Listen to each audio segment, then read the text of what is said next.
नमस्कार साथियों, पर्यावरण क्लासेस में आपका स्वागत है। हम भारत के इतिहास के बारे में पढ़ रहे हैं और हमने पिछली वीडियो में ये देखा कि जो इतिहास के विभिन्न स्रोत हैं, यानी कि इतिहास की जानकारी हमें किन किन स्थानों से प्राप्त होती है या कहाँ से प्राप्त होती है। आज से हम इतिहास के विभिन्न कालों को शुरू कर रहे हैं। चलिए स्टार्ट करते हैं। सबसे पहले प्राग ऐतिहासिक काल, चूँकि यहीं से भारत के इतिहास का आरंभ होता है। प्राग ऐतिहासिक शब्द का प्राग प्लस इतिहास से मिलकर बना शब्द है, जिसका अर्थ है इतिहास से पहले। प्री हिस्ट्री या प्रागैतिहासिक काल उस काल को कहा जाता है जब मानव अस्तित्व में तो था, लेकिन लिखाई का आविष्कार नहीं हुआ था, इसलिए इसके कोई वर्णन नहीं मिलती हैं। इस काल में मानव इतिहास की बहुत ही महत्वपूर्ण घटनाएं संपन्न हुई थी, जिसमें हिमयुग था। मानव अफ्रीका से निकल करके अन्य स्थानों पर पहुँचे। उन्होंने आग पर स्वामित्व पाना, यानी कि आग जलाना सीख लिया था। कृषि का आविष्कार कर लिया था। कुत्ते एवं अन्य जानवरों को पालना सीख लिया था और ऐसी चीज़ों को केवल चिन्ह ही मिलते हैं, जैसे पत्थरों के बीच औजार, पुराने मानव पड़ाव के अवशेष और गुफाओं की कला। तो केवल चित्र ही वहाँ से मिलते हैं, कोई भी लिखित साक्ष्य प्राप्त नहीं होता है हमें। किससे? जो प्राग ऐतिहासिक काल है उसकी कोई भी डिटेल हमें लिखी हुई नहीं मिलती है। यह वो समय था जब पशु से मनुष्य के रूप में विकसित हुए, जब मनुष्य ने खाद्य उत्पादन आरंभ नहीं किया था, यानी कि कोई भी खाने की चीज़ें भी उत्पादित नहीं करती थी।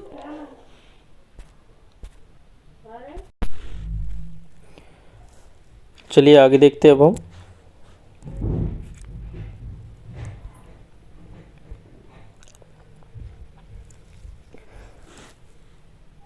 प्रागैतिहासिक काल को कई भागों में भी बांटा गया है, जैसे कि पूर्व पाषाण काल, मध्य पाषाण काल, उत्तर पाषाण काल और धातु पाषाण काल।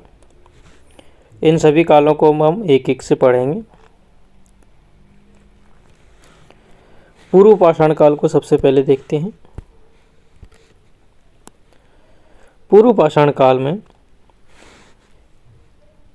इसका केंद्र दक्षिण भारत का जो मदुरा, तिरुचिरापल्ली, मैसूर, तंजौर आदि क्षेत्र रहे हैं, यहाँ से सबसे ज़्यादा अवशेष मिले हैं पूर्व पाषाण काल के।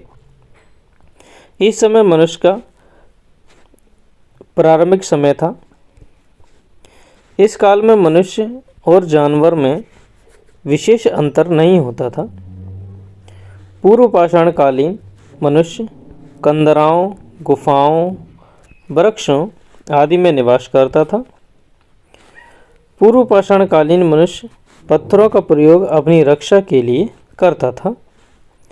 कुल्हाड़ी और कंकड़ के औजार सोन नदी की घाटी में मिले हैं। सोन नदी सिंध की सहायक नदी है। उसके पत्थर और औजार साधारण एवं खुरदरे थे। इस युग में मानव शिकार, भोजन एकत्रित करने की अवस्था में था। तो हमें देखने होंगे कि पत्थर के औजार थे, लेकिन कैसे थे? खुरदरे थे। केवल शिकार और भोजन का संग्रहण करते थे, संग्राहक थे वे। खानाबदोश जीवन बिताते थे।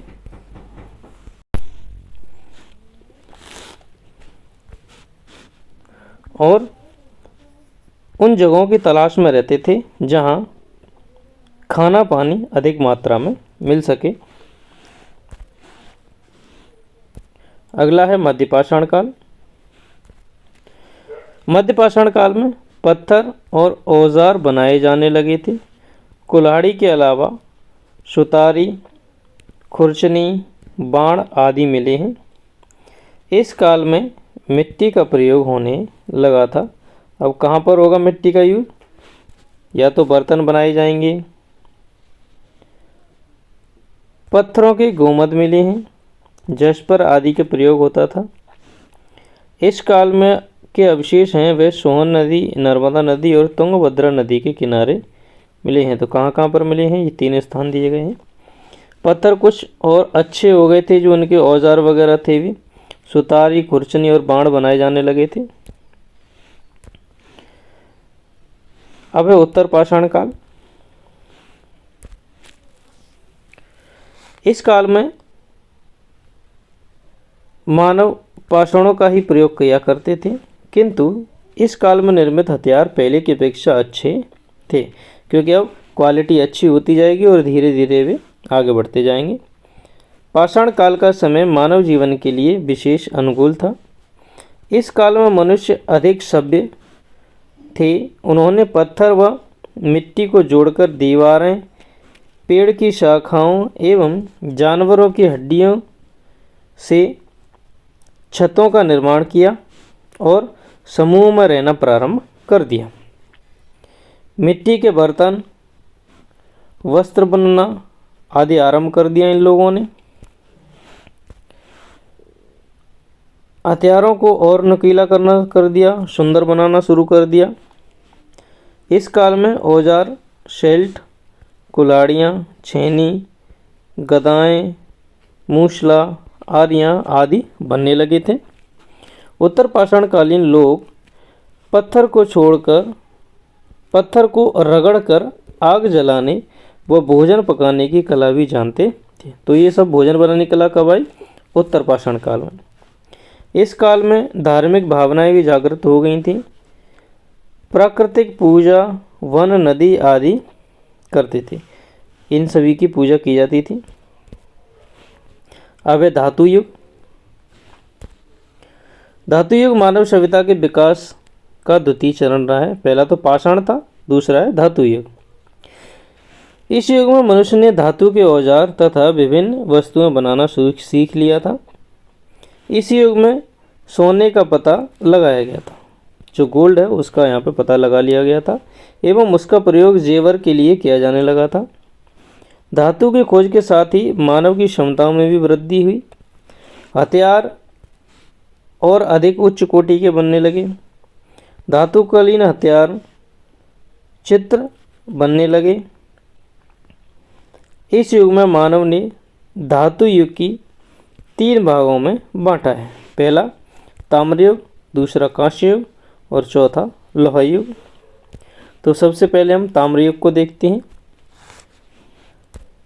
इस युग में तांबे का प्रयोग आरंभ हो गया था। पाषाण यानी कि पत्थर की अपेक्षा यह अधिक सुदृढ़ और सुविधाजनक होता था। तांबा, इस धातु से कुल्हाड़ी, भाले, तलवार तथा आवश्यकता की सभी चीज़ें तांबे से बनाई जाने लगी। कृषि कार्य में भी इन औजारों का यूज होता गया। फिर है कांस्य युग। इस युग में मानव ने तांबा और टिन मिलाकर के एक नई धातु कांस्य का निर्माण कर लिया था। यह अत्यधिक कठोर था। कांस्य के औजार उत्तरी भारत से प्राप्त हुए। इन औजारों में चित्र भी थे।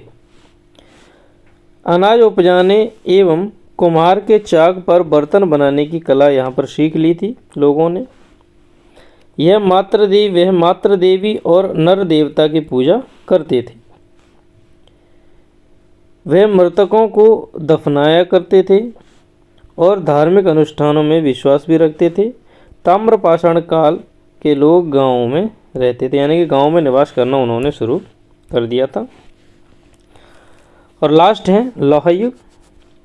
लोह युग दक्षिण भारत में उत्तर पाषाण काल के बाद लोह काल का आरंभ हो गया था, लेकिन उत्तरी भारत में ताम्र काल के बाद लोह काल प्रारंभ हुआ।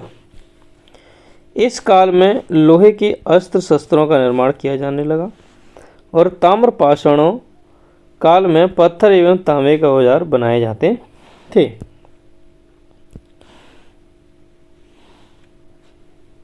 तो ये था आज का जो ऐतिहासिक काल था उसकी डिटेल्स थी हमारी, जो कि हमने भली प्रकार से देखी। आप वीडियो को रिवर्स करके और पूरा एक बार रिवीजन कर सकते हैं। आप इन सभी का स्क्रीनशॉट भी ले सकते हैं। मैं एक बार आपके लिए रिवाइज कर देता हूं सारे के सारे पेजेस। स्क्रीनशॉट लेके आप नोट बनाते रहिए ताकि आपको बाद में रिवीजन के लिए जानकारी मिलती रहे। स्क्रीनशॉट से ये फ़ायदा होगा कि आपको बाद में रिवीजन करने में बहुत अच्छी सहायता मिलेगी।